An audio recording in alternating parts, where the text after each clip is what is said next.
Well, welcome back to another episode of Your Success at Last, DNA doing those necessary actions.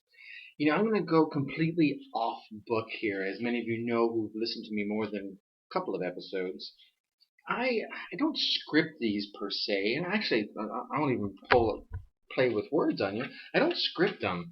Basically, I sit down and I put a couple of bullet points together, some thoughts I have, and sometimes I put those bullet points together as over the course of a week during discussions with folks, with friends, with family, with associates, just hearing things in the news or watching a movie or whatever's going on. I get an idea and I'll make some notes, and those notes end up later on getting added to other thoughts I have about it, and they end up as podcasts. Now, I had one I was going to be doing today called What's on Your Life Wish List, or some people call it your bucket list.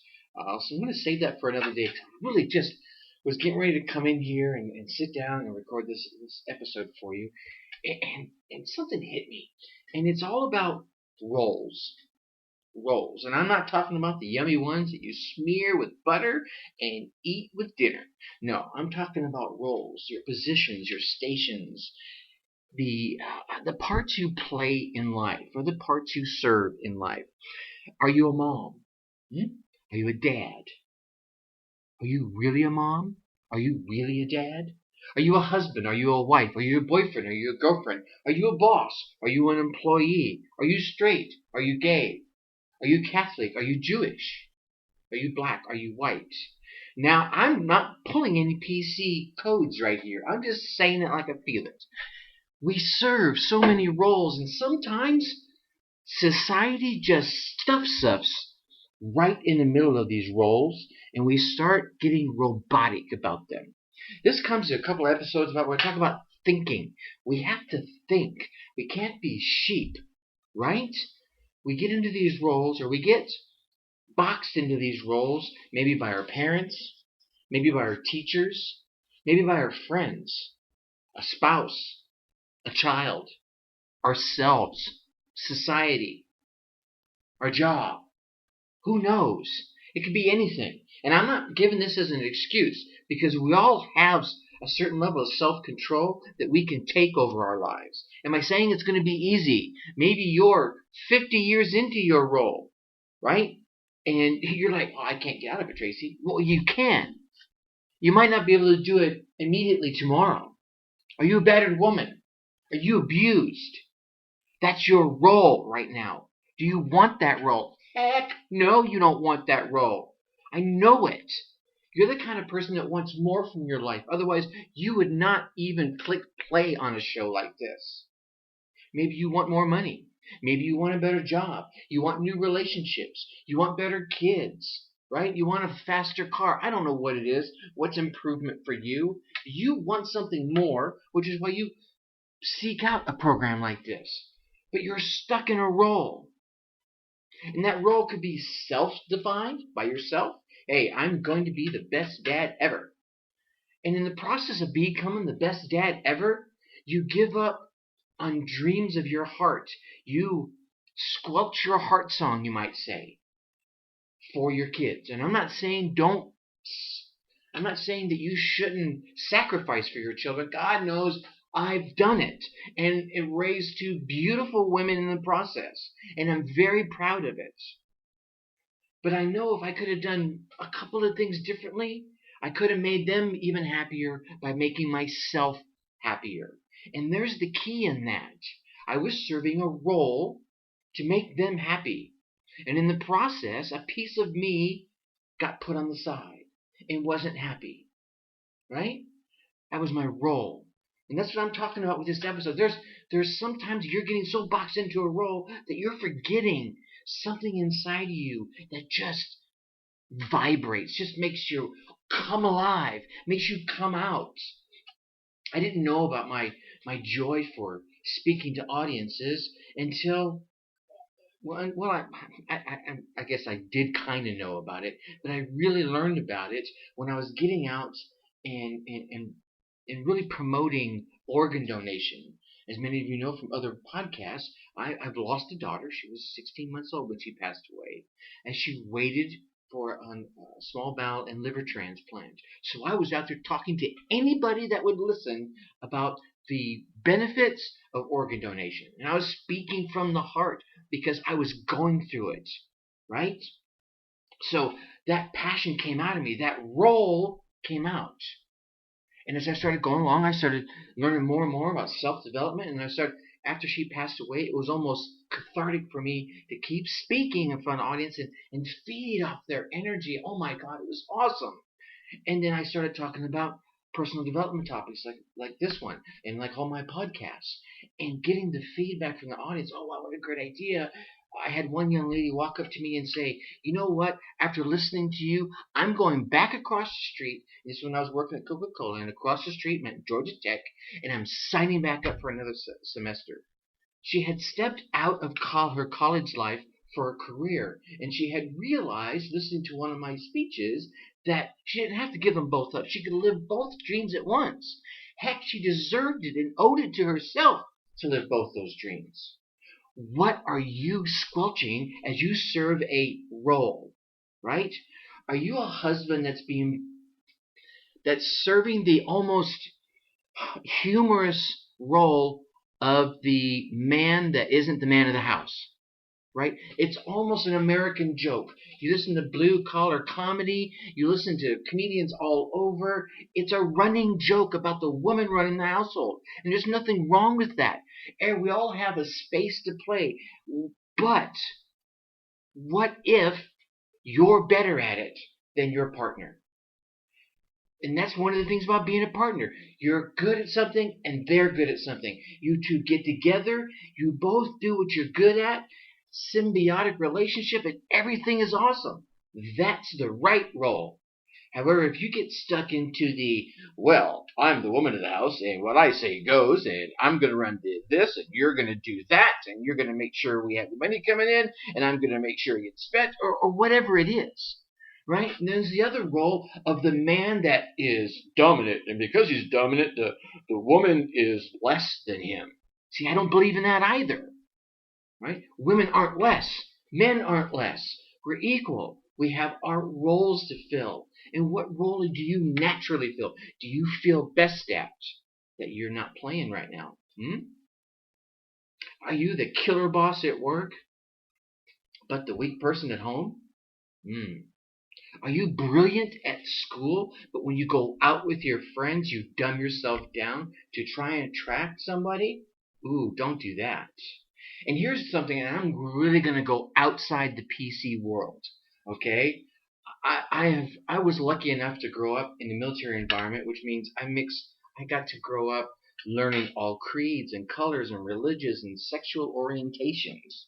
So I've known many a straight person and many a person of an alternate lifestyle, and what do you want to call that, gay or bisexual or whatever, who squelched a part of them and started living a life that they didn't truly believe in because it was the social norm. And as a result of that process, they made themselves and the person they partner up with very unhappy in the long run. Don't do that, right? I've seen people just lie to themselves and lie to each other and end up just wallowing in pain. And sometimes those pains ends up getting drowned out by drugs or alcohol or abusive relationships, whatever it is, as they act out their anger. They find a channel for it. I don't know where this is going, but I had to share roles. Think about your roles, right? Are you serving in all the roles that make you happy? And if you're not, how can you get out of them? How? Now, I know you won't be able to just say, you know what, tomorrow I'm not going to be that anymore. Sometimes you can, right? People do it all the time. I was a smoker. I had started smoking in my early teenage years and quit. And then started again and quit. And then I joined the military and started while I was in basic training. That one was really more about peer pressure than anything else because I enjoyed the heck out of basic training. Oh my God, did he just say that? He enjoyed basic training? You have to remember, I grew up in the military environment. My dad retired right as I went into high school and we went to Southern California, all my structure was gone. So literally when I went back into the military, I almost felt like I was coming home. So there I was in basic training. I started smoking again. And I went through my basic training and I get out and I meet someone and life's going on and have a baby and she's getting to be about, I think she was almost 2 years old. And she comes walking out of my bedroom holding a cigarette. Now, mind you, the cigarette wasn't lit. Doesn't make it any better. Doesn't make it any worse. Just makes it what it was. And she was mocking smoking a cigarette. I'm daddy. Oh my gosh. Right? My heart sank. Because I remember growing up any number of times. My parents both smoked. My mom still smokes to this day. My dad finally quit because he was coughing up blood. Just saying, that was the doctor said, you're going to have to quit smoking or you're not going to survive much longer. He put him down, never turned back. Okay?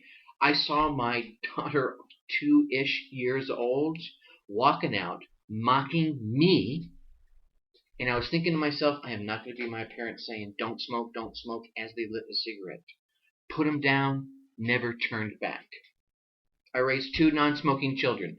Did they ever dabble in smoking? I know one of them picked cigarettes up time and again, and that's fine. That's their choice. She's an adult. She can do that. But I was not going to play the role of the quote-unquote parent saying, don't smoke, don't drink, don't do drugs, when I had done them all. I instead chose the role I was comfortable with of, I'm not going to smoke. I'm going to drink on occasion and within total responsibility and let my children see that.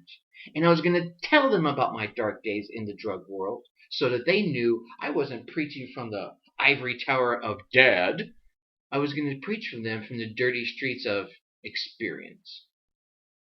I felt really good about that role, and I hold that role in high regard. What role do you want to play? Do you want to serve in your children's life, in your fiance's life, with your boyfriend's life, in your life, your parents? All right, are you mentoring somebody? How about your role at work? Oh, Tracy, I just work a desk job. I just push papers around. Yeah, that's your role. What role do you want to play?